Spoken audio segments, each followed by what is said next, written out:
nikaweze kukaa chini ya neema yake. Bwana asifiwe. Amen. Kuna watu wengine huwa nahubiria online. That's why natengeneza kila mahali. Bwana asifiwe. Yeah. Kuna watu wenye huwa wananifuata online na ninashukuru Mungu. Simu hiyo ingine iko wapi? Bwana asifiwe. So nitatumia Bible leo. Simu hiyo ingine iko. Bwana asifiwe. So iko hivi, nataka tujifundishe mambo kadha wa kadha leo kuhusu how to pray, maombi. Bwana asifiwe. Tujifundishe kuomba. Yesu Kristo akaulizwa na wanafunzi wake, si utufundishe kuomba kama vile wanafunzi wa John the Baptist, vile huwa wanaomba. Ukumbuke John the Baptist alikuwa na nini? Alikuwa na wafuasi wake na disciples wake. Na wale disciples walikuwa amewafundisha kuwa train kuomba. Lakini wanafunzi wa Yesu walikuwa nagojea Yesu awaombee. Bwana asifiwe. Alikuwa nagojea waombee. So wakaona Yesu akiomba honestly, akiomba na nguvu sana. Do you know that Yesu alikuwa anatoka anaenda milimani, akishamaliza kufanya miracles na kuhubiria watu, alikuwa anakimbia milimani usiku, analala usiku akiomba. So wanafunzi wake venye walimuona wakamwambia, teacher, mwalimu, tufundishe kuomba. Bwana asifiwe. So tunaweza kuwa hapa kanisani na tukose kujua kuomba. So that's why nataka siku ya leo tujifundishe kuomba. Tunaweza kujifikiria kuomba ni kuomba tu kwa sababu huwa unaona watu wakiomba. Lakini na kuashua by the end of this service utakuwa umejua kitu. Bwana asifiwe. So kila siku iko na revelation yake, iko na ufunuo wake. Bwana asifiwe. So ukisikia mahubiri useme leo na wafundisha kuomba, usifikirie ni vile nilihubiri last time. Hallelujah. Semeni hallelujah. Amen. So usifikirie ni vile nilikufundisha last time. Leo kuna ufunuo mpya na ni wako. Hallelujah. Amen. Na upokee. Siku ya leo kuna mahali utabadilishwa na kuna kitu utajua chenye kitakusaidia kwa maisha yako, kubadilisha maisha. Bwana asifiwe. Day by day. Nani huwa anajua akibadilika? Mimi huwa naona hivi. Watu wakikuja hapa wakiwa wageni. Na kuna watu wataniruhusu niwataje. Watu wakiwa wageni hapa wanakujanga na uoga. Wacha nitumie jina lingine sio nzuri, kuchanganyikiwa. Wananiogopa. Wengine wanakuja hapa wakiwa na nini? Wakiwa wamerarukiwa, Bwana asifiwe. Na wengine wakiwa wamechanganyikiwa kabisa. Kwa sababu kuna maswali mengine huwa naulizwa na watu. Naona kweli umechanganyikiwa, ni vile siwezi kuambia, nitakuvumilia. Bwana asifiwe. Later after mafundisho yeye hakuagi akijua anaigiza kitu. Bwana asifiwe. Baadaye anabadilika. Mmoja ni Minister Simon. Huyu ungemuona siku ya kwanza ungenihurumia. Wacha kuhurumia Simon, mimi mwenyewe ungenihurumia. Uniulize, pastor, unaelekea wapi? Bwana asifiwe. Minister Simon, wewe nitakuchagua kidogo kwa sababu wewe huyu amenikaribia na uona tumepelekana kwa safari. Huyu ndiye haja hii niachilia. Siku ya kwanza tulipanda kanisa na yeye hakuja itoka. Umekosa kukuja kitu mara 3. Kwa miaka 4 ni mara 3 hajakuja. Nimekosea kitu mara 3 kama imeenda sana. 3 times Sunday services. Hata kuna time nyingine nilikuwa nimeenda reserve. Kulikuwa na get together, nikamwacha, nikamwambia ni wewe uko. Alikuja akaniambia mimi sitaenda reserve. Bwana asifiwe. So ukisikia nikimchagua usiseme niko na hatred. Bwana asifiwe. Huyu alikuwa naenda milimani huko Gong. Ananiambia mimi nimeenda kufunga huko. Na ananiambia mambo mengine sitasema. Lakini naona huyu mtu wewe umechanganyikiwa. Bwana asifiwe. Bwana asifiwe. Nilikuwa naona amechanganyikiwa. Ni venye singemwambia. Alikuwa ananipea story mingi. Ananipea mambo mingi. Ananipea mambo hadi nikaanza kumhepa. Nilikuwa naona anakuja natokea hii. Namwambia niko busy. Juu alikuwa anakuja hadi kazini, anakaa hapo anatafuta kiti. Ananiongelesha mambo mingi, nasikia ni kama nitalipuka. Lakini finally haniambiagi mambo mingi siku hizi. At least amemachua. Kuambiwa mambo mingi sio mabaya. Bwana asifiwe. Lakini ukivumilia mtu atabadilika. Tunaelewana? So wakati tunakuja hapa, na sio yeye peke yake, si ni venye sitaki kukutaja. Na ukikuja hapa mara mingi, day by day, unaweza fikiria haukuna kitu inajengeka ndani yako, lakini kuna kitu kubwa sana inajengeka. Hata saa hii naongea, kuna kitu inajengeka. Kuna spirits huwa zinatoka kwa sababu hazina legality ya kuwa ndani yako. Kuna evil spirits, so and other demons. Bwana asifiwe. Si watu wako na mapepo, lakini watu hukuwa na mapepo. Hata mimi nilikuwa na mapepo. Bwana asifiwe. Lakini other demons ziko kwako kwa sababu haujui. Kwa sababu maandiko inasema my people perish for lack of knowledge. Unaelewa? Watu wangu wanaangamia kwa kukosa maarifa.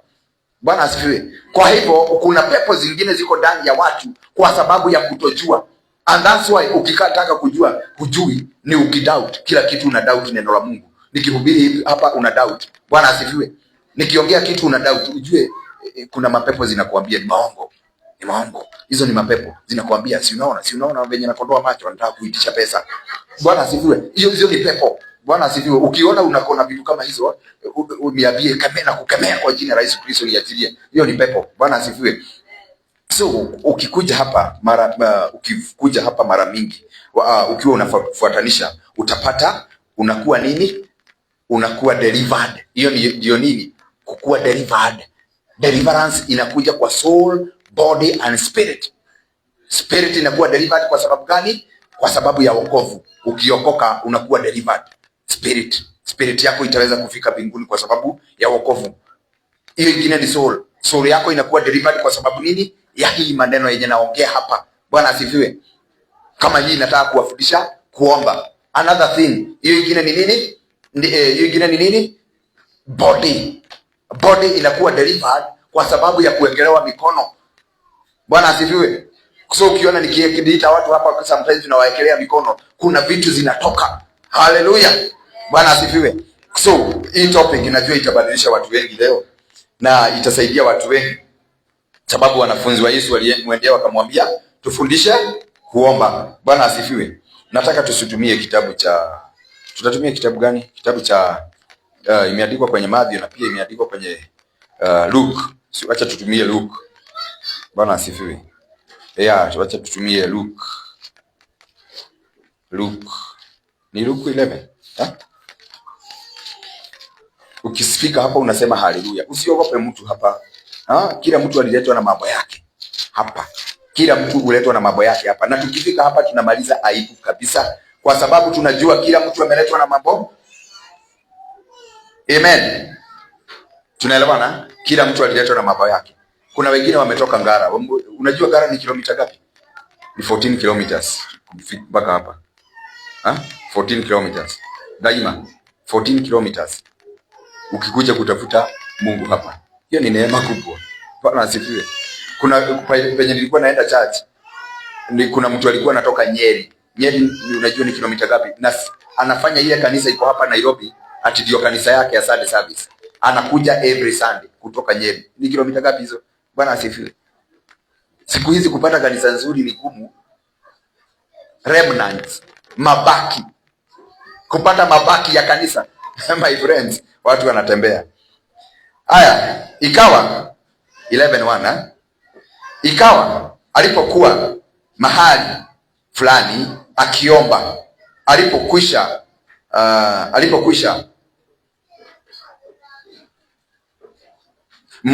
mmoja katika wanafunzi wake alimwambia, Bwana, utufundishe sisi kusali, tufundishe kuomba kama vile Yohana alivyowafundisha wanafunzi wake. Akawaambia, msalipo. Sasa anataka kuwafundisha sasa. Msalipo semeni, Baba yetu aliye mbinguni. Baba yetu aliye mbinguni. Bwana asifiwe. Sasa wakati unaomba unafaa kuwa na kitu inaitwa focus. Focus ni kumwangalia Mungu. Kufocus na Mungu. Unawacha mambo ile ingine yote, unamtazamia Yesu. Bwana asifiwe. Nataka tuende hivyo.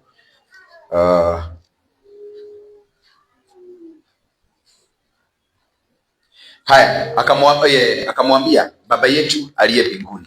Mungu wetu aliye mbinguni. So wakati unapoenda kuomba, kitu ya kwanza ni kuacha mambo yote, unaanza kufocus na Mungu. Bwana asifiwe. Unaanza kutazama ukuu wake, unaanza kutazama uwezo wake, unaanza kutazama vile alikutendea, unaanza kutazama kwenye amekutoa, unaanza kutazama ukuu wake, unaanza kutazama vile alivyo mkuu akiwa amekalia kwenye kiti chake cha enzi na uwezo wake wote. Bwana asifiwe. Na uwezo wake wote. Unaanza kumtazama akiwa Mungu mkuu ambaye amejaa neema na huruma mingi na upendo mwingi. Bwana asifiwe. Unamtazama, unaona mtu mwenye sio wa kawaida. Bwana asifiwe. Akiwa amekalia kiti chake cha enzi, akiwa amejawa na mamlaka yote. Bwana asifiwe. Haleluya. Hiyo ni focus. Una focus na Mungu. Unaanza kuona mtu mwingine, kiumbe kingine si cha kawaida. Mungu si kiumbe, ni kweli? Yeye ni muumbaji. Bwana asifiwe. So unaanza kuona mtu amejaa glory. Bwana asifiwe. Ni focus. So wakati unaomba, wacha mambo mengine yote itoke kwa kichwa chako. Uanze kumtazamia Yesu. Usianze kupika ukiwa hapa, kupikia watoto ukiwa hapa. Usianze kufanya nini na mtu uset time. Sometimes ukiomba una set time. Ni vizuri kuset time, ndio ujue utaomba masaa mangapi. Mimi nimekuja kugundua nikiwa kwa maisha yangu ya maombi, usipokuwa na time yako ya maombi umeset, useme nitaomba masaa yote, hautaweza kuomba. Shetani ni very cunning, atakukona, atakucheza. So ile kitu mtu hufanya ni kufanya nini? Ni kuset time. Una set program yako ya maombi every day. Unasema before niamke nitakuwa nikiomba lisali moja. Kwa sababu Yesu aliuliza wanafunzi wake, hamwezi omba hata kama ni lisali moja. Na ninaweza kuashua, ukiomba hata kama ni lisali moja kwa maisha yako, utakuwa umeondoa kitu inaitwa majaribu. Ni ile mambo yenye huwa inakuja day by day. Kuna mambo huwa inafuata mtu every day. So kila siku unafaa kuomba, kwa sababu kuna shetani na yeye hachokangi. Ushaipigana na demons. Mimi nimepigana hii vita ya kiroho ya warfare. Unapigana, una fight na demons hazichokangi. Ushairealize hivyo? Demons hazichokangi. So na wewe hautachoka. That's why tunafaa kukuwa na Roho Mtakatifu ndio tusaidie. Tutasema soma hapo baadaye, si ndio? Haya, tumefika wapi? Tumesema ufocus na mambo ya God, na mambo ya Mungu. Wakati wowote unaachilia mambo ile nyingine yote, unaondoa kila kitu kwa kichwa. So ukiomba ukifikiria mambo ingine ya kazini, mambo ingine ya kwenye unaishi, unaanza kufikiria haujawekelea githeri. Bwana asifiwe. Utaanza kutoka kwa roho, unashuka, unaanza kusikia kumekauka. Na ukisikia kumekauka ni kuacha hiyo siku, hiyo maombi itaishia hapo. Bwana asifiwe. Hiyo maombi itaishia hapo. Kitu ya kwanza ni focus. Baba yetu aliye mbinguni. Na nataka mtu atapelekana na mimi juu. Sina ile simu huwa natumia. Jina lako litukuzwe, litakaswe. Jina lako litukuzwe. Hii ni nini? Hii ni adoration. Adoration ni kumtukuza Mungu, kumwabudu Mungu. Mtu haedangi kama ameitisha nini? School fees. Kama uko na school fees, ujue lugha za kuongea na Mungu. Bwana asifiwe. Haleluya. So ukienda kwa kiongozi, wewe unaenda kama umemwambia venye unataka? Hapana, uendagi kama umemwambia direct. Ataona uko after money. Tunaelewana? So unatengeneza relationship na Mungu. Unakuwa na relationship. Yaani unakuwa na nini? Na mnakuwa na relationship, mnapelekana kwa safari. Unamuonyesha sijakujia pesa, sijakujia vitu zako, kwa sababu amejaa kila kitu. So kitu ya kwanza ni nini? Ni relationship. Kumwabudu, kumtukuza, mnakuwa kitu kimoja. Bwana asifiwe. Mnaanza kutembea pamoja kama rafiki. Bwana asifiwe. Kuna watu huwa wanafikiria ati wacha nipeane example na my wife. Huwa napenda kumpeana na yeye kwa sababu hakuna mahali atanipeleka. I'm just kidding you. Na joke here tu. Sasa nasema hivi, napenda kujoke na yeye, na kumpeana example na yeye. So, tuseme for example, alinioa kwa sababu ya pesa. Example. Yeah? Unajua siwezi kubali nikirealize hivyo. Si ndio? Majenzi wale huwa wanapenda kuolewa kwa sababu ya pesa. Na kuambia uko siku hizi vijana ni wajanja sana. Wanakuonea ID na that's why unakaa hivyo. Bwana asifiwe. Usifikirie mambo ya pesa. Angalia potential na love. Bwana asifiwe. Yes, hiyo ndio tunaangalia nowadays. Bwana asifiwe. So ukifocus na pesa sana utaona hawezi kuwa rafiki yako. So atajua hapa ni mtu achukue chake Bwana asifiwe. So Mungu akiona unakuja na hiyo njia, hamtaelewana. Tunaelewana? So lazima umuabudu, umtukuze, umwambie vile alivyo mkuu, umwambie vile alivyo vile amekusaidia. Umwambie kwenye alikusaidia, unamuita wewe ni Ebeneza. Unamwambia wewe Mungu wangu, wewe ni mkuu sana. Kwa sababu mahali ulinitoa wakati nilikuwa mgonjwa, ninasema wewe ni Ebeneza. Ninasema wewe ni mkuu kwa sababu ulinisaidia wakati nilikuwa na shida. Bwana asifiwe. Haleluya. Unamwambia Mungu wangu, kuna wakati nilikuwa karibu kugongwa na gari, ukaniokoa. Bwana asifiwe. So hizo ndizo Mungu anaangalia. Unamwambia Mungu wangu, umenisaidia. Hebu imagine haukukufa wakati ulikuwa ulizaliwa. Bwana asifiwe. Unajua kuna tutoto tunazaliwa tunakufa, tunaondoka. Mbona wewe ukakuja duniani? Mbona wewe ama unafikiria tule tunachukiwa na Mungu? Ni neema yake imekufanya ukue hapo. So unamwambia ukuu wake. Unamwambia wewe Mungu ni mzuri. Ninajua ya kwamba niko hapa na sababu. Bwana asifiwe. Waacha kwa sababu hata ukiangalia ukiondoka duniani utaondoka peke yako. Bwana asifiwe. Yes, hata kuna kiongozi mmoja tumepoteza. Bwana asifiwe. Alienda peke yake na wafuasi wake hawamsaidii. Ni kweli. Hapa ina depend na relationship yake na Mungu. Bwana asifiwe. Na hauwezi judge kwenye mtu ameenda, haufai kujudge kwa sababu hujui mtu relationship yake na Mungu iko haje. Tunaelewana? Bwana asifiwe. So mtu anaenda kulingana na imani yake. Bwana asifiwe. So angalia upendo. Bwana asifiwe. Mani yache kutumia huyo isigize politics. Si ndio? Wacha niseme hivi. Mtu akiondoka, angalia upendo. Venye watu wao huwa wanampenda, lakini anaondoka peke yake. Bwana asifiwe.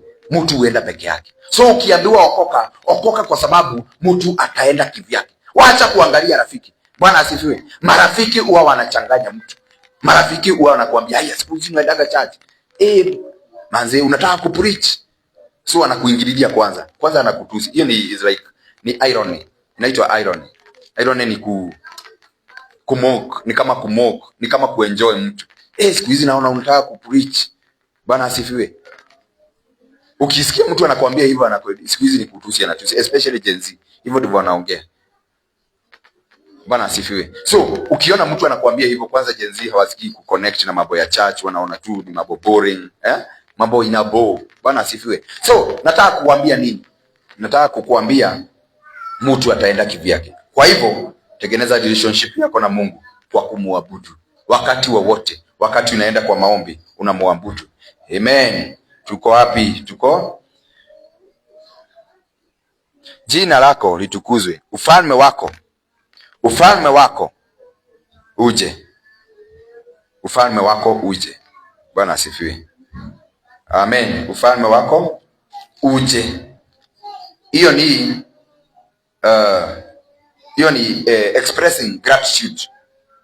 Kumrecognize, kutabua ufalme wake, kumtabua ukuu wake. Bwana asifiwe. Kuna kitu inaitwa recognizing, unamrecognize, unamtabua na unaacha kelele ndani yako. Bwana asifiwe. Kuna watu wako na kelele mingi, bitterness, mauchungu, Bwana asifiwe. Kelele, negativity. Unachukua Mungu is like, ni kama kuna watu wale anapenda, kuna watu wale wengine wenye hapendi. Bwana asifiwe. Unamchukua na hiyo njia. Unaona Mungu wetu, kuna watu wale anapenda, sisi hatupendi. Bwana asifiwe. Yes, unaanza kuona ni kama kwamba Mungu hakujui. Hebu imagine president hakujui wewe. Unajua president wetu hakujui. Nani anajulikana na president? Hata personal level. Nani anajulikana? Joy mnajuana na Mr. Billy. Hata personal level. Hapa hakuna. Lakini wacha nikuambie, Mungu anakujua. Unaona venye uko hapa, anajua uko hapa. Anakujua. Kwa sababu yeye ni omnipresent. Kwa sababu ya kuwa kwa umwili sana, tunakuwa yani una focus na mambo ya mwili sana, unaona ni kama vile unafikirianga ndivyo Mungu anafikirianga. Mafikira yake hayafanani na yetu. Bwana asifiwe. Kwa sababu ya kushida huku, ukifanya biashara, ukitusiana na watu, ukiambiwa na makanga, ukinyang'anywa pesa na makanga, sio unafikiria vile unanyang'anywa na makanga ndivyo Mungu wetu wako. Hafikiriagi hivyo. Bwana asifiwe. Anakujua na anakupenda. Unafaa kufocus hivyo. Tunaelewana?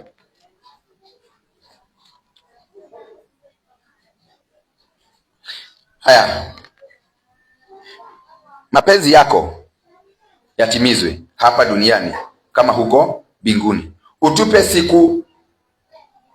siku kwa siku riziki. Hebu sikia sasa. Ukishamaliza manunguniko, uondoe manunguniko ndani yako. Uanze sasa kuitisha vitu. Bwana asifiwe. Unaweza mwambia Mungu, sina school fees. Bwana asifiwe. Mungu, sina school fees. Mungu, kwa saa hii nahitaji pesa ya kufanya kitu fulani fulani. Nahitaji pesa ya kulipa rent. Mungu, nahitaji pesa ya kufanya nini? Ya kujenga kanisa. Kama mimi ninahitaji pesa ya kujenga hapa, tuendelee na kupanuka na kununua kiwanja. Bwana asifiwe. Lakini siwezi tukianza maombi nianze kumwambia Mungu, kumbuka hakujawekwa floor. Yaani tukianzana hivyo mtakosana, mtapitana. Bwana asifiwe. Hebu imagine katoto kako katoke shule. Katoka shule tu hivi. Kakuja kukwambia, "Baba, unajua hujalipa fee." Ai, hujanisalimia, hata mimi usikia vibaya. Kuna time kana kujanga hivyo, nakaambia wewe tusizoeane. Salamu ziko wapi? Bwana asifiwe. Hata mimi huwa kanakujia hivyo. Huwa kanakiingia tu hivi, kakifungua kanipata kwa nyumba hivi. "Baba, school fees haijalipwa." Hata nasikiaga ni kama nasikiaga tu nimeisha.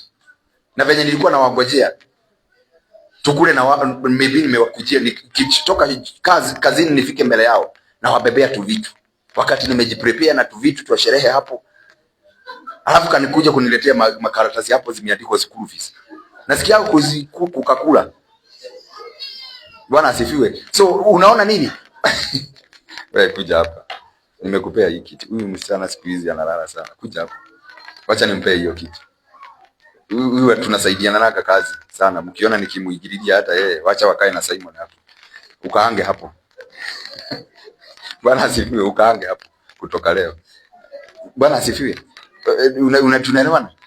Bwana asifiwe, tunaelewana? So ukiona mtoto anakukujia na hiyo design, utasikia umeboeka. Hivyo ndivyo Mungu wetu wako. Hatakangi kusubuliwa. And that's why Kristo mwenyewe akiwa amejawa huruma na upendo akatufundisha vile tutakuwa tukiomba. Akiwa amejaa sura yake Mungu Baba, anajua vile Mungu anataka. So that's why tunafaa kujua kuomba. Kuomba si ile ya kuandika kwa karatasi. Si kuna makaratasi zingine mnasoma za mapasa wa Kinejeri. Igwe Oya Kerome ati aliandika maombi. Hiyo maombi ilitisha sana. Wacha kuomba maombi kama ile. Bwana asifiwe. Tunaongozwa na Roho wa Mungu kuomba. Bwana asifiwe. Haleluya. Tunaongozwa na Roho wa Mungu kuomba. Kwa hivyo tusiandike makaratasi hapo ati tunaenda kuomba hii maombi kwa harusi fulani. Hii maombi ndio nitaombesha. Na unaandika maombi hapo. Mimi hiyo cheni niwaambie. Nikikuja hapa kuongoza maombi, huwa naandika points. Nitaombea ndoa na maybe naweka verse. Nitaombea mahubiri ya Sunday, nitaombea yani ile maombi ya kuongoza maombi. Unaona kama ile tulikuwa tunaombeshwa hapa asubuhi. Nikiongoza maombi kama yale, mimi sijuagi ni nini nakuja kuombea isipokuwa kuandika points. Kutoka hapo na ngojea Roho wa Mungu aliongoze sasa. And that's why unasikianga nikibadilisha gia. Nikabadilisha gia. Akikuja kwa wingi, ninabadilisha gia kabisa. Tunasonga. Bwana asifiwe. Kwa sababu hivyo ndivyo anataka. Tutaangalia hapo mbele vile Roho wa Mungu anafanya kazi. Tuendelee. Tuko verse gapi? Verse 2. Verse 4. Au utupe chakula. Tumeagree. Haya, utusamehe dhambi zetu, kwa kuwa sisi nasi tunawasamehe kila Bwana asifiwe. Tunafaa kusamehewa dhambi kwa sababu na sisi tumesameheana. Bwana asifiwe. Kama kuna mtu umebeba na moyo wako, ujue kusamehewa ni ngumu. So lazima usamehe adui yako makosa yenye alikufanyia. So ukimsamehea na wewe unasamehewa. Bwana asifiwe. Hiyo ni confession. Unasamehea, unaomba msamaha. Unaambia Mungu nisamehe kwa sababu nilisamehea mtu fulani.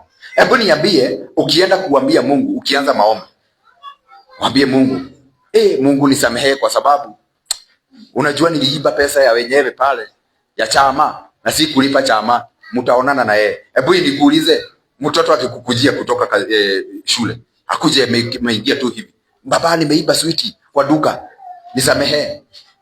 Bwana asifiwe. Hatuwezi anzana hivyo. Lazima nikujie pole,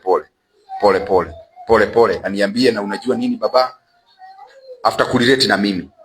Bwana asifiwe. After kufanya relationship, akirelate na mimi vizuri, alafu aniambie baba, nimekosea mahali na siku nyingine sitarudia, ni venye nilikuwa na njaa. Bwana asifiwe. So utaweza kumsamehea. So hawezi anza kuconfess mwanzo. Kuna watu wao wanaanza wakiomba, wanaanza na kusamehewa dhambi.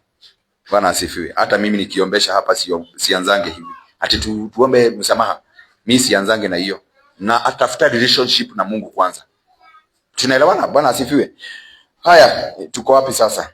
Kama vile tuko verse 4 verse 5 ama verse 4. Tusamehe dhambi zetu kwa kuwa sisi nasi tunamsamehe kila tumuyae na usitutie majaribuni, lakini tuokoe na yule muovu. Usitutie majaribuni. Bwana asifiwe.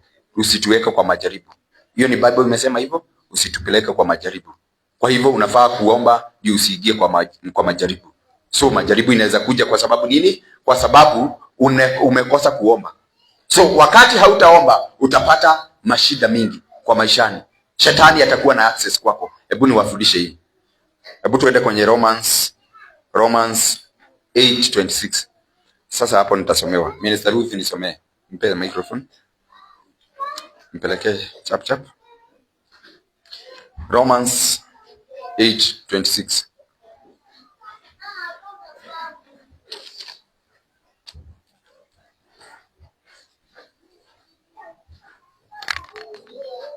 Romans 8:26. Usoma na English, nita interpret basi. Anasema, in the same way the Spirit helps us in our weakness. We do not know what we ought to pray for, but the Spirit himself intercedes for us through wordless groans.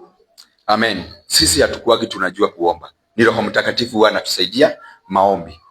Roho Mtakatifu akitufundisha, akitutrain kuomba, huwa tunafanya nini? Tunaomba kulingana na mapenzi yake. Bwana asifiwe. That's why niliwaambia nikikuja hapa, hata sermon nikipanga, mimi mambo hii naongea sikuangi nimepanga nitaongea hivyo ingine ni kutoka inatoka. Hata my examples ni kutoka inatoka, kwa sababu nangojea Roho wa Mungu aniongoze. Kwa sababu service ni ya Kristo. Unajua Kristo ndiye kuhani mkuu. Tunaelewana? So hata kwa maombi, wakati unaingia kwa maombi, hatujuangi kuomba. My friends, sisi hatujuangi vile Mungu Baba anataka.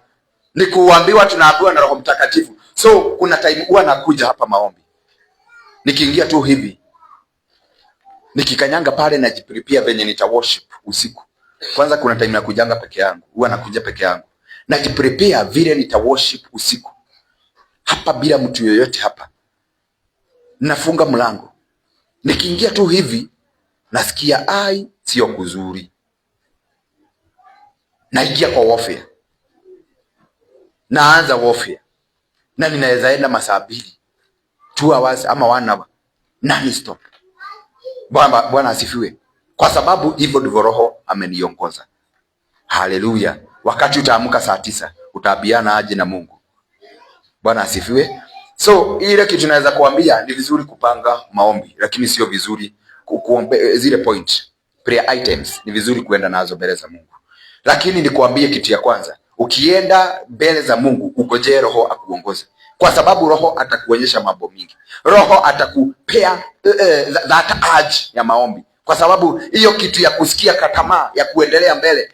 Kuna time huwa napanga kuomba 1 hour, najipata nimeenda 2 hours. Unapanga kuomba 2 hours ama 1 hour, unajipata umeenda 3 hours, kwa sababu hivyo ndivyo Roho anataka kwa saa hii. Mtu mwingine jana akaniambia, mimi unajua nilimemwa kuomba. Akaniambia alikuwa naamka alikuwa na ingia after kukula sapa, alikuwa naingia kwa maombi saa 4 anamaliza saa 8 every day. Nikamuuliza, na umeitwa kama pastor? Akaniambia hapana. Nikamuuliza, na ulikuwa unaomba aje hivyo? Akaniambia nilikuwa nasikia that urge ya maombi. Lakini akaniambia neema iliisha. Nikamwambia ni Roho Mtakatifu, sikuisha, uliisha. Haujaisha. Roho Mtakatifu anataka hivyo kwa saa hii relax. Halafu kwa kipindi kingine uamuke tena. Bwana asifiwe. Kwa sababu yeye ni intercessor. Kwa sababu alikuwa ananiambia akiomba sana hivyo alikuwa anatakiwa sana kulingana na yeye. Bwana asifiwe. So nikamuuliza, ulikuwa unaenda beyond your jurisdictions. Beyond your jurisdictions ni kama ukuje hapa uanze kukemea mapepo, majini yenye ililetwa na mtu mwingine yako pale. Tuseme neiba pale yako na majini. Na haikuulizi. Na mnisikize vizuri. Kama mtu ameleta majini kwa nyumba yake na haikuulizi na haikuhusu na si relative wako, ile majini usiguze. Tunaelewana? Hiyo ni kuenda beyond your jurisdictions. Hiyo ni kuenda kupita mipaka. Umepita mipaka. Kwa sababu shetani ako hapa duniani na hajaambiwa atoke. Wakati Yesu Kristo alikutana na mtu alikuwa na mapepo, alikuwa anajikatakata akiwa kwa kaburi. Alikuwa anakaa makaburini akijikatakata na mawe. Zile pepo kumuona zilimuuliza, unataka nini na sisi mwana wa Mungu? Na wakati wetu haujafika. Sikiza point. Wakati wetu haujafika. Demons zinajua wakati wao wa kuondolewa duniani ni mgani. Sasa wewe unafuga mapepo, unaweka kwenye shimo lenye halina mwisho. Nani alikupea ruhusa? Na maandiko kwenye kitabu cha Revelation 21 inasema malaika mkuu atashuka ashike yule nyoka ambaye ni shetani, amweke kwenye shimo lenye halina mwisho. Si ndivyo maandiko inasema? Wewe washika shetani wamweka kwa shimo na wakati wake haujafika. Shetani yako na ruhusa ya kukua huku, kuroita here and there, but not inside you. Pepo zikiingia ndani ya watu tutatoa. Munisikize vizuri. Zikiingia ndani ya mtu tutatoa. Na niwaulize, Yesu Kristo alitoa pepo gapi ndani ya mtu? Ndani ya temples. Alienda kwa temples kutoa mapepo. So ukiona temple ya idol worshippers, ya devil worshippers pale, nasikianga kuna watu wanasema ziko pale Valley Road. Is it? Yeah? Valley Road. Mnasikia hiyo ni mambo yangu. It's okay. Nitawaambia kama hamjui. Sasa iko hivi, kuna temples za devil worshippers hapa Nairobi. Sitawaambia penye ziko hapa Nairobi. Lakini ushaiona makanisa imeshikana inaenda ikipoint ikitoa zile mapepo ziko hapo? No, hawiwana ruhusa. They will attack you accordingly. Zitakuataki vibaya sana. Utaenda, watoto wako wataumizwa, ama wewe mwenyewe. Bwana asifiwe. Tunaelewana? So mapepo ziko kwa tempo, usiende kutoa. Utaenda beyond your jurisdictions. Yani utaenda beyond nini? Utaenda sana kinyume na penye mipaka yako imewekwa. Bwana asifiwe. Tunaelewana? So nataka kuambia hivi. Ukianza kuomba, wakati unaomba, wakati umeingia kwa uombezi, ombea mambo yako, ombea kanisa lenu, ombea watu wenu. Bwana asifiwe. Ombea mtu alikuambia niombe, ombea intercede kwa sababu ya washirika wenzako. Tunaelewana? Ombea kanisa, ombea makanisa, mwili wa Kristo kwa ujumla. Tunaelewana? Lakini usiende kuattack pepo za huko baharini Mombasa. Hata saa hii nimeingia Mombasa. Disemba imefika. Sasa mapepo za Mombasa zitanijua. Wewe utakuja bila viatu wewe. Ile kitu itakuja kwa sababu zitakuwa zinalika crowd ya kuingia ndani yako, utakuja hapa nikutoe. Na niziambie zirudi kwao. Mombasa. Mimi hatutaenda na wewe Mombasa. Kuna mchungaji mmoja alifanya hivi. Msomage vitabu. Mchungaji mmoja akafanya hivi. Alikuwa na nguvu sana na alikuwa anatumiwa na Mungu sana. Akaingia huko India, akasema pepo za India zitanijua. Na yule mtumishi wa Mungu, kwa sababu alikuwa anatumika na miracles na alikuwa anatumika na nguvu mingi sana na Mungu, akajua pepo za India zitanijua. Akaingia kwa matempo akifunga sasa matempos, na akifunga zile pepo ziko huko baharini, akiziitisha, akisagaza, nimezifunga. Na kwa sababu ako na authority zilisikia. Kuna mtu akiomba hazitasikia kwa sababu hana authority, lakini zilisikia. Yule mtu alinyoroshwa na watu haoni, alitandikwa kwa ile hoteli. Alikuwa ameweka kwa kameza, alikuwa ameweka kameza kwa hoteli. Ile meza iliturn ikakuwa sura kama ya mtu, kulingana na vile alikuwa anaandika hiyo kitabu. Iliturn ikakuwa sura kama ya mtu. So akaita watumishi wa Mungu, na yeye ni fighter, ni warrior. Akawaita, akawaambia, kujeni tupigane na hizi vitu, mnisaidie hizi mapepo za huku India. Watumishi wa Mungu wakakwambia, sisi kulingana na maandiko haijatuambia tuende tukatoe pepo kwa temples za devil worshippers na zile ziko baharini. Fanya hivi, wacha tutubu, tuambie Mungu ni I'm sorry kwa sababu ya kuenda kinyume na maandiko. Na wakatubu. Watu akaacha kupigwa na mijeredi na watu. Bwana asifiwe. Na akaambia Mungu, pole, kuanzia leo nitatoa pepo zenye ziko ndani ya watu, na zile zinahangaisha watu, na zile zinaniattack, na zile zinaattack watu wetu na kanisa. Bwana asifiwe. And that's why Roho wa Mungu atatusaidia kuomba. Bwana asifiwe. Kuna watu hautaombea kwa sababu ya level yako ya nini? Ya imani. Yes, waangalie authority. Kuna mtu aliniambia juzi, kuna mtu ameingililia president sana, mtumishi mmoja, na hajafanywa kitu. We. Ukisikia ina sita unafanya hivyo haraka kindly. Ndio tunaenda haraka bila kusimamisha.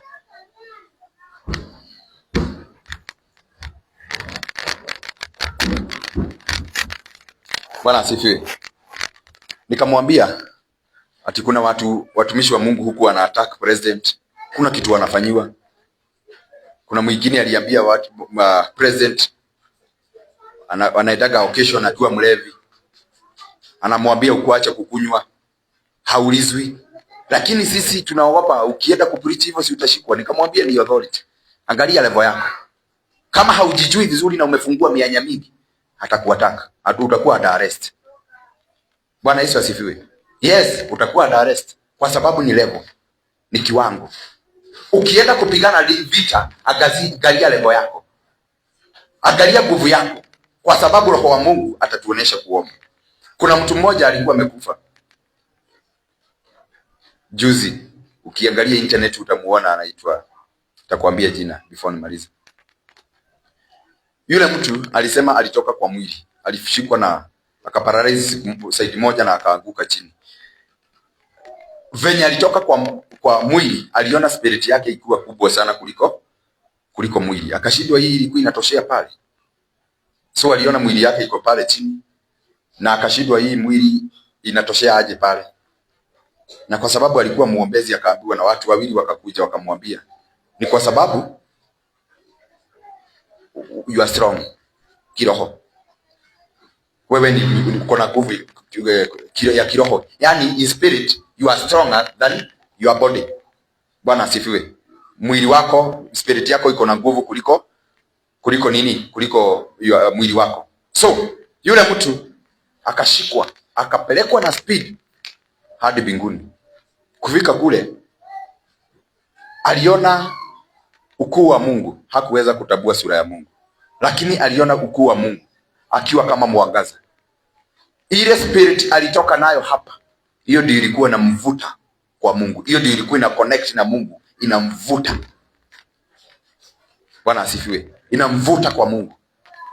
Bwana Yesu asifiwe. So nataka kukuambia, ukijiconnect sana na maombi, Holy Spirit aingie ndani yako, utakuwa na nguvu ya kiroho. Kuna jamaa mwingine huwa naona I think ni Mnigerians, anakuanga na kifua inatoshana hivi na anainuanga gym. Hata mimi kitambo nilikuwa nainua gym, kifua ilikuwa hivi. Nilikuwa naenda kifua kakiwa hapa. Ni ujana. Lakini nikaona haisaidii, ni kujichokesha tu. So kuna yule jamaa huwa anaenda hivi. Alafu ni mnene, ni mkubwa, ni mzito, alafu anaenda kwa street akichokoza watu. Alafu anachukuliwa na kavideo kwa sababu anajijua watu hawezi mpiga. Anaogopwa. Ni kirefu, alafu ni mkubwa, ni mnene. So huwa anabeba kama ua, anapea msichana wa mtu hivi kama ua wakiwa na yeye. Alafu anachokoza yule. Alafu lakini anamwambia ni video, ni acting. Lakini unaona yule mtu mwenye anamwambia ni kuact, hajachukua hatua yoyote kwa sababu huyu mtu hatuwezani na yeye. Mnanielewa? Akimwangalia ile uzito na ile mwili na zile nguvu eko nazo, hatuwezani na yeye. Do you know that ukiwa muombezi sana unakaa kama yule mtu? Pepo zikikuona zinatimua mbio. Zikiona kwa sababu wewe ni threat kwao, zinaondoka. Ni kama terrorist. Wakiona jeshi la Kenya limeingia, huwa wanaenda bio sana wakiingia kwa mashimo. Bwana Yesu asifiwe, kwa sababu wanajua venye watafanywa. So hivyo ndivyo huko ukizoea maombi. Bwana Yesu asifiwe. So maombi inakupea nini? Power. Nikuambie, kuna mtu alikuwa anaitwa Daniel. Aliomba siku ngapi? 21. Lakini kwa sababu Daniel alijibiwa siku ya ngapi? Ya pili. Ni kweli? Ya siku ya 3. Lakini siku ya 21 ndio malaika aliweza kumfikia. Kwa sababu na yeye Daniel aliendelea kuomba honestly. Malaika wako, yule mtu ndiye nilisikia akisema hivyo. Yule mwenye alikuwa amepasa. Alafu akarudi kwa mwili. Alikuwa anasema malaika wako anakuwa na nguvu wakati unaendelea kuomba. Kila mtu amepewa malaika wake wa kumlinda. Kila mtu. Lakini malaika wako anaweza kuwa weak kwa sababu wewe si prayerful, kwa sababu wewe hauombangi. Kama wewe si muombezi, malaika wako ni very weak. Anakuwa strong wakati umeendelea na maombi. Bwana Yesu asifiwe. So the more unaomba, malaika wako wa kusaidia kazi, unamuempower. Yeye ndiye unampea nguvu. Do you know that maandiko inasema sisi ni wakubwa kuliko malaika? Yeah? Maandiko inasema hivyo. Sisi ni wakubwa kuliko malaika. Sisi tuliokolewa na damu ya Yesu Kristo. Sisi ni wakubwa kuliko malaika. Malaika ni servant. Ni watumishi wetu. Malaika ni watumishi wetu. Wao ndio wanatumikisha. Ni kama president akienda mahali. Kama wakati alikuwa leo ameenda mazishi. Unaona bodyguard wanakibizana na yeye, wanamtengenezea njia, wanabomoa hii gate kama hakuna njia. Before afike wanabomoa haraka. Apite at least. Na wakikutana na wewe kwa njia, watakuonyesha kivumbi. Haraka ama wapite na wewe. Hata wanaweza kuweka kwa buti ukisubua. Wadilu na wewe na huko mbele. Kwanza waondoe jambo. Juu mfalme anapita. Hivyo ndivyo huko. Bwana asifiwe. Hivyo ndivyo huko. Kwa sababu unapita, malaika huwa wanakimbia faster, wakiondoa obstacles, wakiondoa hindrances kwa maisha yako, wakiondoa mitego kwa njiani, barabarani. Bwana asifiwe. President akienda mahali huonagi motorcade zenye huwa zinakimbia mbele yake. Hata zinakimbia 2 kilometers away before afike. 2 kilometers away. Kama anaenda Nakuru, 2 kilometers. Wakiwa Limuru, unapata kuna pikipiki ziko Limuru akiwa Westlands. Zinakimbia huko mbele. Zikiambia polisi wa traffic na gari yoyote imesimama kwa barabara iondoke, mfalme anapita. Tunaelewana? Mfalme anapita. Iende kando, mfalme anapita. Hivyo ndivyo tuko. Na ukikataa, wana deal na wewe. Pikipiki zinakuwa zimefuatana hivi. Ya pili itajua ulikataa kusikiza yule wa mbele. So itadeal na wewe kwanza. Bwana asifiwe. Yes, hata niliona ingine ikipigwa mateke hivi. Polisi anaendesha motorbike hivi, anaenda akigonga mateke hivi. Toa weka huko. Na ukikataa anasimamisha kwanza. Hiyo gari yako anaweza kunyang'anya kifunguo. Aiweke kando na kunyang'anya kifunguo aende kwanza. Kwani utampeleka? Ni wewe utatezeka kukimbizana na yeye, umtafute, utamtoa wapi by the way? Bwana Yesu asifiwe. Hata mimi nilikuwa kwa President Kibaki, nikaona mtu anaenda kumpiga picha. Alishikwa na mama hivi, hiyo simu, na ikawekwa kwa kibeti ya mama na akaenda nayo. Jamaa alisubuka kwa sababu amemix na polisi wengine. Alisubuka akizunguka huko. Ni yeye tu yule polisi ndiye alikuwa anazunguka hivyo, akamuona kwa bahati. Akamuona kwa sababu akichanganya na watu au mkose kumuona. Akampea simu, lakini alisubuka. Hiyo simu inaweza enda na iende kabisa. Bwana Yesu asifiwe. Sio mchezo. Hivyo ndivyo malaika wanatusabu. Wakati tumeanza kuomba na tumeendelea na maombi, malaika wetu wanakuwa na nguvu zaidi. Bwana asifiwe. Na demons zinakuogopa. And that's why unapata kuna watu wako na authority kuliko wale wengine. Kuna watu wako na mamlaka kubwa kuliko watu wale wengine. Kuna watu wako na uwezo, wanatangaza leo ikue na inakuwa kwa sababu ya uwezo. Ya nini? Ya kuwa prayerful. Lakini malaika wako hawezi kuwa prayerful. Hawezi kuwa powerful kama wewe si muombezi. Wewe ni wa dakika 2-3. Nasema Baba, amen. Chakula amen, yote nitakula leo. Nimeiweka hapo kwa sababu hutaki kuchoka ukikula. Unataka kuokoa muda. Bwana asifiwe. So unapata you are very weak. You are very weak. Spiritually you are very weak. Bwana Yesu asifiwe. Na hapo ndipo tunatoa authority. Authority ni kupewa silaha. Unapewa silaha za kazi. Silaha za kazi ni zile mtu akipewa authority huwa anapewa silaha. Na silaha unapewa depending na your level. Polisi wa IP hapewa AK47, si anapewa G3. Wanapewa G3. Is it? G3 ni ile inatoa 3, risasi 3. Tatata. Bwana asifiwe. Kikosi kingine ya GSU inakuja na AK47. Depending na level. Kuna level nyingine inaweza ingia hapo. Wanaitwa nani? Wanaitwa KDF. Jeshi. M23. Unaona? Wanakuja na risasi hizi na mwagika kama mchele. Bwana Yesu asifiwe. Depending na level. Authority. So wewe utapewa authority kulingana na vile una grow. Tunaelewana? Na watu wale una jicho zile unamenyana nazo. Kama umefika kiwango ya juu sana na umepelekwa na huko North Eastern, kama una deal na tumikora tu hapa Nairobi, unaenda aje huko?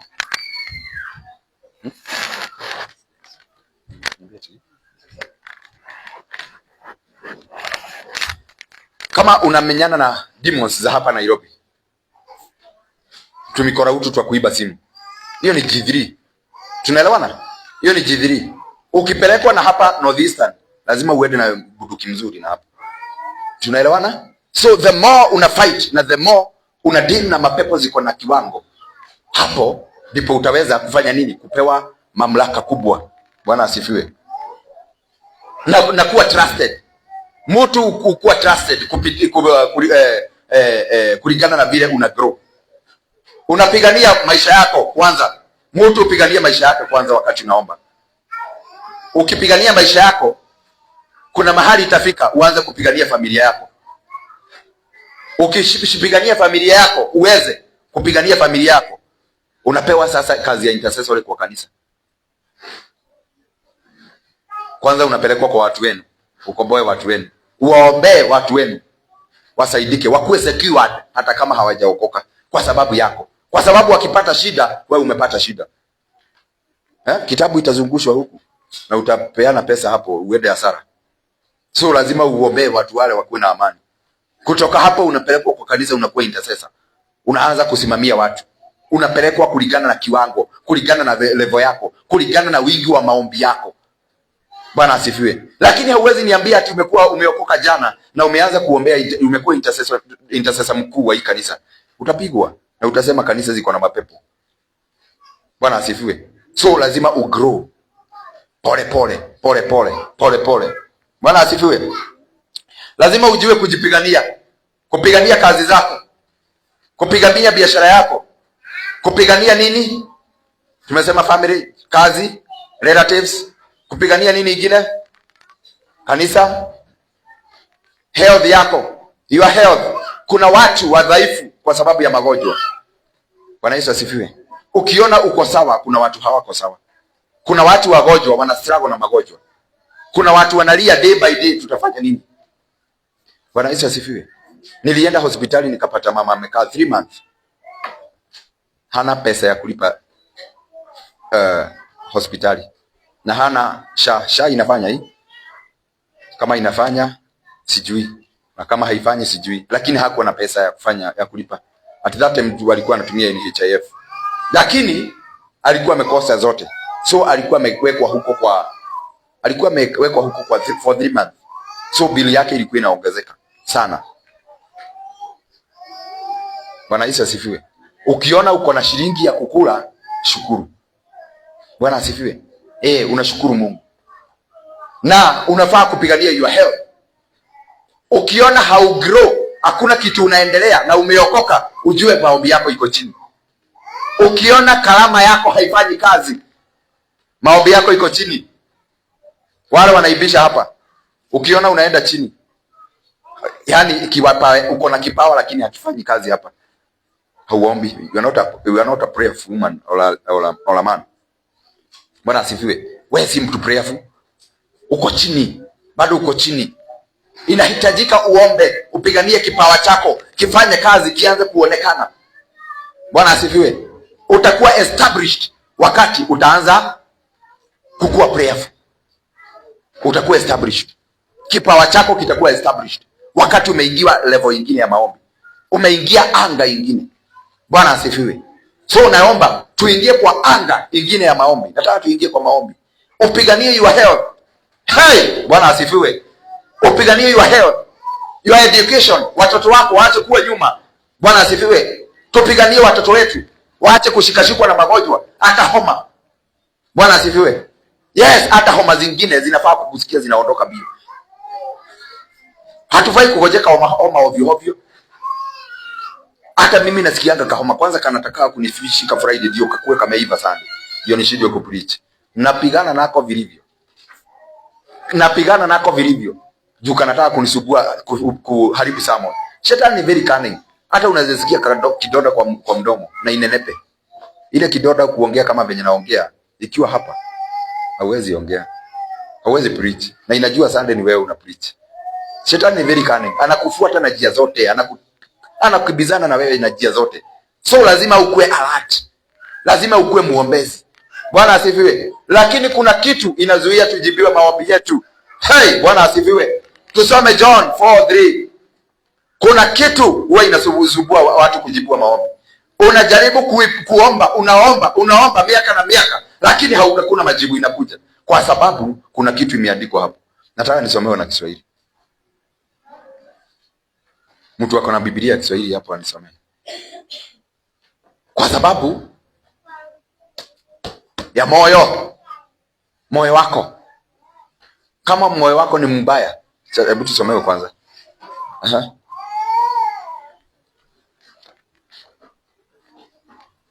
John 4:3. Na Kiswahili. Na aliacha Uyahudi akaenda zake tena mpaka katikati. Naye alikuwa hana budi kupita katikati ya Samaria. Nimesema nini James? Oh, sorry, I'm sorry. James 4:3. Hata mwaomba wala hampati kwa sababu mwaomba vibaya, ili mvitumie kwa tamaa zenu. Alafu Enyi wazinzi, hamjui ya kwamba hebu anzia hapo juu kiasi. Verse 2. Mwatamani wala hamna kitu, mwaua na kuona wivu wala hamwezi kupata, mwafanya vita na kupigana wala hamna kitu, kwa kuwa hamuombi. Hata mwaomba wala hampati kwa sababu mwaomba vibaya, ili mkitumie kwa tamaa zenu. Hapo. Kwa nini hatupewi? Kwa sababu kitu ya kwanza, chuki, competition. Unataka ndio uoneshe watu wa kwenu uko na gari mpya. TX. Ulinunua TX. Ulinunua gari mpya. alafu unaenda kwenu, watu wanakutambua, watu wanashangaa, hao wanasema huyu aliomoka. Bwana asifiwe. Kama unaomba kwa sababu ya hiyo, hautapewa. Kwa sababu ya tamaa zenu, kwa sababu ya competition. Unataka kucompete, unataka kipawa kanisani ndio ucompete na mimi, hautapata. Lakini kama unataka uombe ndio kipawa ikukujie ndio uweze kuserve kwa kanisa, utapata. Tunaelewana? Unataka kipawa kwa sababu gani? Unataka kuimbisha kwa sababu gani? Kwa sababu gani unataka kuimbisha chairman? Ndio watu wakuona Ni example napeana hivi. Huku kuna Masai yanazikwenda kama ni hiyo. Bwana asifiwe. Hapana, Mungu hamtaelewana naye. Lakini kama ni kusabu, ndio Roho Mtakatifu atumike aflow kwa watu, na kuambia atashuka kwa ukweli. Bwana asifiwe. Unataka pesa za nini? Unaitisha pesa kwa nini? Ndio uweze kufanya nini? Kuhangaisha watu na kuambia watu mimi niliomoka, alafu then unapost kwa Facebook. Lakini wacha nikuambie, moyo wako ni mbaya kupitia nini? Kama unapigaga selfie ukiwa airport na ulikuwa umezidikisha mtu na unawaambia mimi nimeenda Seattle. Kama unafanyaga vitu kama hizo, wewe kwanza kupata vitu ni kwa sababu unataka kutuonyesha. Kwanza unataka kutuonyesha ukienda Seattle hatutapumua. Bwana asifiwe. Moyo wako, angalia moyo. Na mimi niko hapa nakuwekea kioo, ni kama hii kioo, nakuwekea hivi, jiangalie. Hii neno linakuangalia, linakwambia jiangalie. Mbona usijiangalie, unaangalia mwenzako? Bwana asifiwe. Ni wewe naambia, angalia moyo wako. Tukiingia kwa maombi, uangalie moyo kwanza. Na kama neno halikukati, basi uko na shida. Neno linafaa likuumiza kabisa, hadi usikie kama sana inasikia sikia nimechoka, lakini wacha tu niende. Bwana asifiwe. Linafaa likukate kabisa, likuumize. Neno unafaa ukuje kwa kanisa likuumize, likukate umie. Na pasta hapa umetuingililia. Ni sawa. Kama sijafanya hivyo sijahubiri. Bwana asifiwe. Angalia moyo wako. Tengeneza moyo. Wacha wivu, wacha tamaa. Bwana asifiwe. Wacha kutaka kuonekana. Wacha watu wakutambua, wacha kukutambua. Mimi ni gumu sana. Sisemi siwezi fanya, lakini kujipiga picha nijiweke pale ati nilinunua suti mpya, no, siwezi. Kuna wengine hata wanaenda beyond, wanajipiga huku nyuma. Na mkue mafrendi wangu Facebook ndio niwajue. Mnaomba ninaitwa Elijah wa Ihenya. Mkienda Facebook muli friend request. Good. Nataka mlikue marafiki zangu, ndio niwachunge kila mahali. Bwana asifiwe. Ndio nikiona umejipiga na huku nyuma, ni utaniambia ni nini hiyo. Kwanza sitakwambia kitu kibaya, nitacomment congratulations. So ukiona nikimiambia mtu congratulations, usifikirie niko na kitu baya, na ni yeye namwambia nimeona venye unataka. Bwana Yesu asifiwe. So watu waache tabia. Mioyo yenu ndio inaleta shida. Mimi nilikuwa nahubiriwa kila siku moyo, sikuwa naelewa ni nini. Until the time nilijua moyo ndio umebeba maisha yangu. Moyo ndio umebeba hii ministry. Moyo ndio umebeba hii kanisa. My friend, sikuwa najua. Mimi sikuwa naelewa. Until the time ni Mungu alinipea ufunuo. Nikajua kumbe kuna meaning ya moyo. Moyo wako unataka nini? Unapenda watu ama unachukia watu? Unadharau watu kwa sababu ya maumbile? Unadharau watu kwa sababu hawana pesa? Bwana asifiwe. Unadharau watu kwa sababu hawajazaa watoto wazuri kukuliko? Kama uko hivyo, moyo wako sio mzuri na kujibiwa maombi yako ni ngumu. Bwana Yesu asifiwe. Unadharau watu kwa sababu hawajafanikiwa, kwa sababu hawapati watoto. Unadharau watu kwa sababu gani? Bwana Yesu asifiwe. Lazima tutegeleze mioyo ndio tujibiwe maombi. Ukitegeleza moyo, mimi nakwambia leo hii utatoka na kitu kwa hii service. Unatoka na kitu immediately. Na that's why unapata watu miaka na miaka wanaenda kanisani hawafanikiwi kwa sababu ya moyo. lazima ufanikiwe financially. Bwana Yesu asifiwe. Ni akina nani walitembea na Mungu ukasikia nilikuwa maskini? Ati Abrahamu alikuwa maskini? Hakuna kitu kama hiyo. Abrahamu alikuwa tajiri, alikuwa mtu ameomoka. Hey, Bwana asifiwe. Alikuwa mtu ameomoka. Bwana asifiwe. Kwa sababu alitembea na Mungu. Nani alikwambia kutembea na Mungu ni kuwa maskini? Bwana asifiwe. Nani alikwambia hivyo? Daudi, angalia David. David alikuwa anatumiwa kama kipawa cha prophecy, na bado anatumiwa na ya kingship, akiwa kama mfalme, na bado ameomoka. Bwana asifiwe. Bado ako na pesa yake, kuna shilingi yake. Mtu anaitwa King Solomon akakuja akatembea na Mungu. Mungu akamwambia nitakutumia. Akakuwa kuhani baadaye, na akaandika kitabu cha Ecclesiastes. Na alikuwa na shilingi yake, alikuwa mtu ako na shilingi yake. Bwana asifiwe. Nani alikuambia hivyo? Ati sisi tuliokoka tukue maskini na kuambia kama mimi ni prophet wa nini? Wanaitwa wa pesa, wa prosperity. Prosperity preacher. Then mimi ni prosperity preacher. Kama ni hivyo, kwa sababu Mungu wetu hatumjui hivyo. Akiwa maskini alitembea na watu wake wakakuwa na shilingi na pesa. Bwana asifiwe. Bwana asifiwe. So ondoa that mentality ati ukienda kanisani utakuwa maskini. Tunaenda kanisani tupate kila kitu kutoka kwa ufalme wa Mungu, kwa sababu Mungu ako na utajiri wote, ako na package ya baraka mingi. Package ya baraka zake si za good health. Unatembea na afya njema. Ni wapi ulisikia ati King David alikuwa anaenda kupigana akiwa mgonjwa sana? Hapana. Bwana asifiwe. Alikuwa na good health. Kama umegojeka, hiyo ugonjwa inafaa iondoke kwa jina la Yesu. Bwana asifiwe. Yes. Hiyo ugonjwa inafaa iondoke kwa mamlaka ya Kristo. Kama ni pesa hauna, upate. Kama ni kazi hauna, upate. Bwana asifiwe. Kama wewe ni bare, upate mtoto. Bwana asifiwe. Kupitia zile nguvu Kristo alitupea, kupitia nguvu za maombi. Tunafaa kufanya maombi hapa. Hey! Ewa ibadilike. Bwana asifiwe. Hapa kubadilike. Watu wabarikiwe. Watu wainuliwe. Watu waongezewe miaka. Unafikiria baraka ni hivi tu hadi miaka, haukufi mapema. Bwana asifiwe. Watu wale wanapitiaga Salga. Nasikiaga Salga, nilikuwa napitia Salga. Na pitia hapo nikiongea na dini. Watu walikuwa nakufa. Unajua kuna time nilikuwa naenda Eldoret. Nilikuwa naishi huko. So nikipita Salga hapo past Nakuru, nilikuwa naenda nikiongea na dini, na dini. Wewe ukienda hapo unapata gari kama 7 zimefanya accident. Mko nani wanatopitia Salga?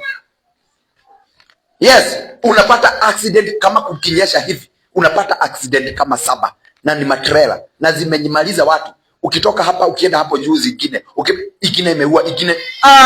Hadi nikaanza kuomba na dimi. Mimi sitaenda. Nikasema mimi sitaenda hata kama wanaenda hivyo. Unaona unajua ukiona ya mwenzako imenyolewa tia yako maji. Bwana asifiwe. Lakini nikasema sitaitia maji. Sasa nikumenyana na hizi mapepo za Salga. Sitakufa. Bwana asifiwe. So accident haitakupata. Bwana asifiwe. Haufai kupatwa na accident. Unafaa kuwa giant ya kiroho. Zikikuona zinatimua bio. Bwana asifiwe. Kuna mtumishi mmoja hapa pale Nigeria, anaitwa Oedebo. Alikuwa anaulizwa, alikuwa na hojiwa, devil worshippers walikuwa kuja kwa kanisa. Wakaulizwa hivi. Wakasema ati tulikuwa tunataka kuua mtumishi wa Mungu, lakini tulikuwa tunamuogopa. Okay, walikuwa nasema walikuwa nasema walikuwa nafanya accident kwa barabara, lakini tumeamua kuokoka. Lakini wakaulizwa, ukiona mtumishi wa Mungu kama mimi huwa mnafanya aje? Tunaondoka bio. Tunakuogopa. Tukiwa the other kingdom, tulikuwa tunaona mtumishi wa Mungu ameingia, tunaondoka bio. Alafu tunarudi baadaye kusiaga wale wenye hawana nguvu. Wanyonge. Huonaje watu wale wanapenda vita, wanatafutaka tunyonge. Wakitipata kimtu giant, wanasema sio huyu.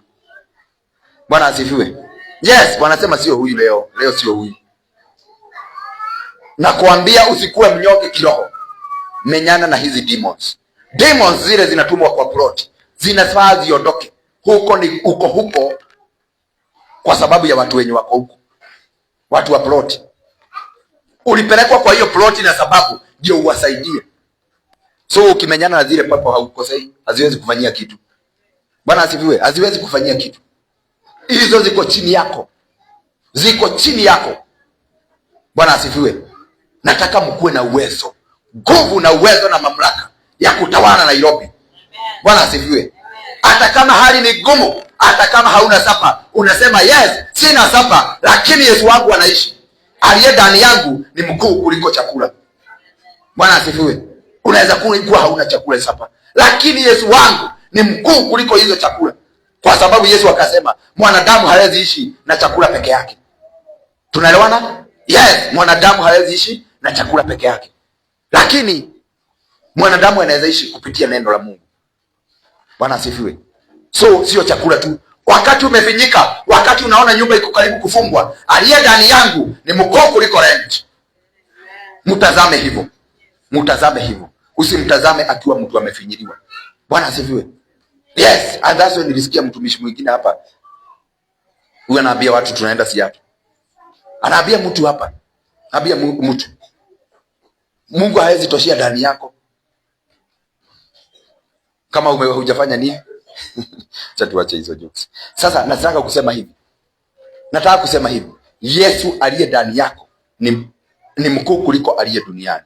So ukiona pusi, wacha kushuhudiwa na pusi. Ati mapepo majini zimekuja, sasa umeanza wasiwasi, sasa huku kuna blia mapusi haulali, unaanza kutemeka. Aliye ndani yangu, hata usiambie mambo mingi. Zikikuja usiku kwa sababu najua Githurai kuna mapusi mingi, usiambie hivi. Aliye ndani yangu ni mkuu kuliko aliye duniani. Usiambie tu hivyo na ulale, ujifunike vizuri, ulale hadi asubuhi. Kwa sababu haziwezi kufanyia kitu. Mimi nakuashua, naweza kudanganya kweli? Nilikuja hapa kudanganya mtu? Mimi sijakuja hapa kukudanganya.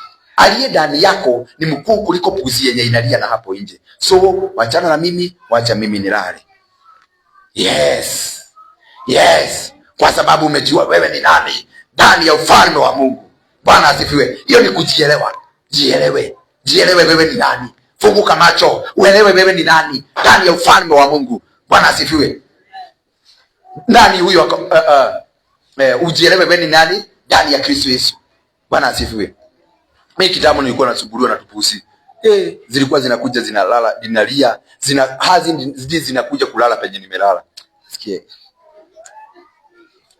Natumiwa na watu mapusi. Zinistue hadi unajua nilikuwa mdogo.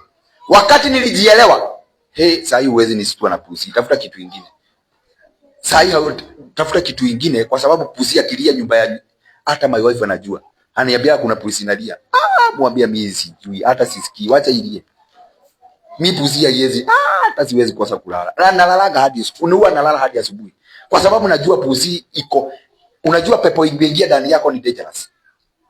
Watu wale wameingiwa na mapepo ni dangerous. Hiyo inaweza mhamu. Kwa sababu iko hapo, iko na legal ground. Iko na ruhusa fulani, kuna mwenye ulifungua. Na iko ndani yako iko na ruhusa. Lakini ile iko huko nje, hata ukiona jini. Unajua mimi nishaiona mtu na anadisappear. Mtu hivi mchana saa 9. Amebeba mtoto hivi. Nilikibizana yeye kwa sababu alishomoka kwa nyumba fulani haikuwa na mtu huko kwetu.